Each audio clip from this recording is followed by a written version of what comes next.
Is Microsoft really expensive at 30 PE? Let's talk about that. Hello, fellow investors. Today we'll be screening MSFT or Microsoft through our 5 metrics to see whether the stock is trading at overvalued, fair, or discounted prices. From there, we should determine if the stock is a buy or not at current prices. With these metrics, we should get the best entry prices for the stock. We'll also be looking at their charts to confirm our entry prices and to check some key levels to watch for the stock. MSFT is currently trading at $280.81 with current market cap of $2.11 trillion with PE ratio of 29.88. They give out an annual dividend of $2.48 per share, a 0.88% yield of the current price. MSFT's highest price was $349.67. That's almost 20% of the highs. First metric, we want an EPS multiple lower than 3. It's 3.18.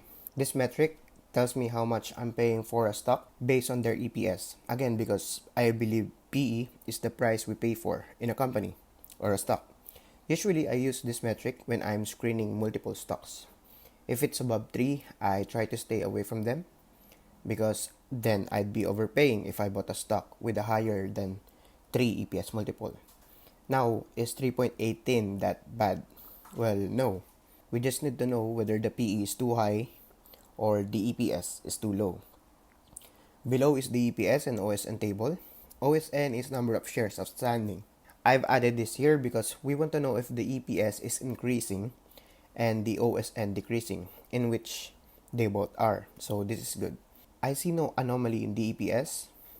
It's increasing nicely. This is due to share buyback and the growth in revenues and income. OSN here is number of shares.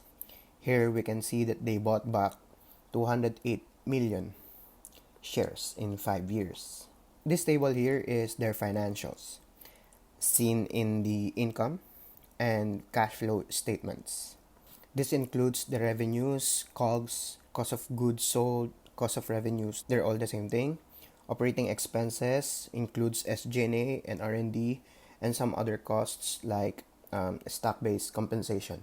Diluted net income here is after taxes already, and the free cash flow they generate off of those revenues. These are the only 5 things I look at their financials. The above values are in billions, below are in percentages of their respective revenues, or as they would call it, margins. Basically, everything is divided by their respective revenues. I'll show you the relationship of the cells. In average, MSFT spends almost 65% of their revenues to costs and expenses, while keeping about 30% as their net income and free cash flow margins. The rest is lost to taxes. If you've been watching my videos, I've added here the trailing 12 months and the average margins of 5 and 10 years of data. I actually have the whole table here, hidden below, so you should know this is not made up. Here. This is the revenue growth over the years and the 5 and 10 year revenue growth, not in compounded form. Now, this table is important because this is where I base my second metric. Second metric, we want to pay $1 or less for 1% of the money they're making, meaning we want to pay 1 PE or less for 1% of their margins, net income or free cash flow margins, whichever is lower, from the current year, trailing 12 months, and the 5 and 10 year average margins. I use 25.21 to divide the current PE of 29.88 and we'd get a discount of 1.19. This is not a discount, this is a premium. This means if we buy Microsoft at this current prices, we're paying 1.19 times their margins. With this revenue growth, I'd pay premium for the stock. Now, is it 1.19? I don't know. But I think 1.19 is not a bad multiple for the stock. Third metric is price to free cash flow. We want to know how much we're paying for the stock based on their current free cash flow. I use this metric to help me understand how low profit margin stocks trade. This is their current market cap, 2.11 trillion. And this is their free cash flow, trailing 12 months, 60.693 billion. If we divide the current market cap by the free cash flow, we get the ratio of 34.68. Now, this is high. I personally want this below 20.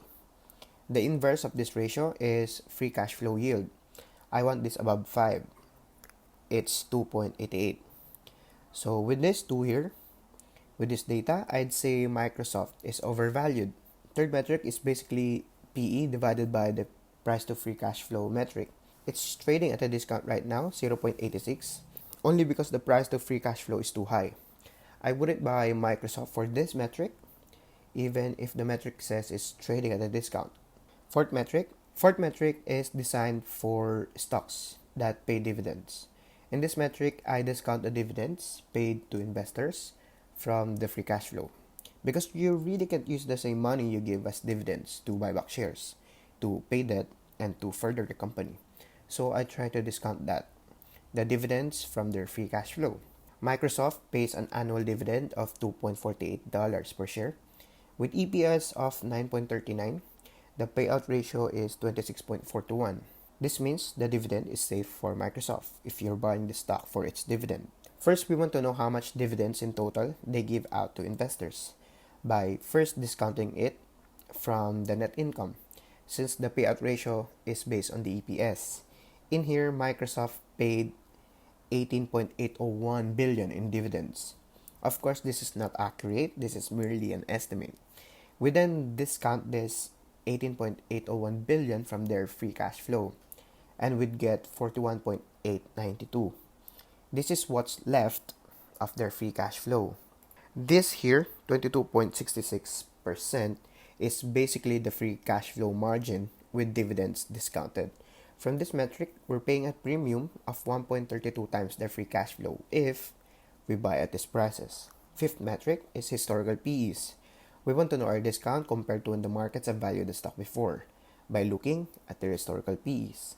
I have here two historical data, one from Guru Focus and the other from Macro Trend.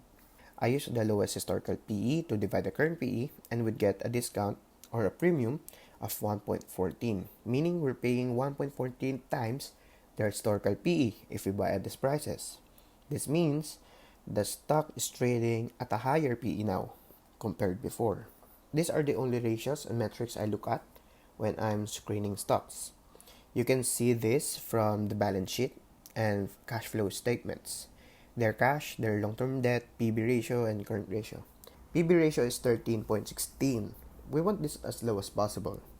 But at 13.16, this is expensive.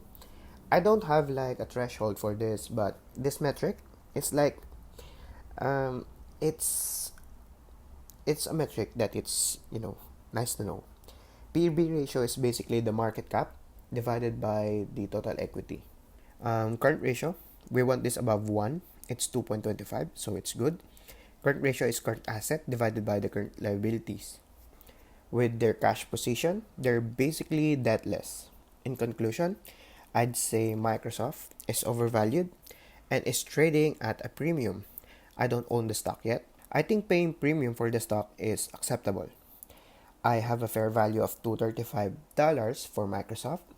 This is based on the current EPS multiplied by the lowest margin in my second metric. Intrinsic value here is from Guru Focus, 95.02. Now, the ultimate question, is Microsoft expensive at 30 PE? Is it going to drop like Netflix, PayPal, and FB? Well, Microsoft looks expensive at 30 PEs, but it is expensive with a reason, being their margins. Microsoft is a software company with a very high profit margin and high free cash flow margins. Microsoft is a growth stock, but this is a growth stock with a very little premium to it. I don't think it will crash like Netflix, PayPal, and FB, although anything is possible in the stock market. If you buy Microsoft at this piece, I'd understand. I wouldn't hate you for it, but I wouldn't recommend buying yet. Here are my entry PEs and prices, 22, 24, 26. This is based on my fourth metric with dividends discounted, 22 PE. And these entry PEs here are with 30% margin of safety. I could also be a buyer of Microsoft at 28 PEs. I'd start a small position at 245 for 26 PE and 260 for 28 PEs. Here are my multiples for growth: 1.25 times for 10% growth in EPS or in revenues in the future, 1.5 for 20% and 30%, 1.75. Again, I don't recommend buying at fair values and at a premium. I only buy stocks at a discount. For the sake of mapping where Microsoft is trading with these multiples, Microsoft is trading at 24 PE with 1.25 times multiple. Looking at charts, I usually wouldn't touch stocks with this parabolic rise. But this parabolic rise is somehow backed by buying back shares and increasing revenues. After all, this is a growth stock. So if you were to ask me, I think this parabolic rise could sustain. Microsoft currently short term is in a downtrend. This rectangle here is a very vital support for Microsoft. If this won't hold, I think the next support would be at 260 levels, where I'm a buyer of. I'd start a small position at 260, but I will be waiting for their earnings and reassess things from there.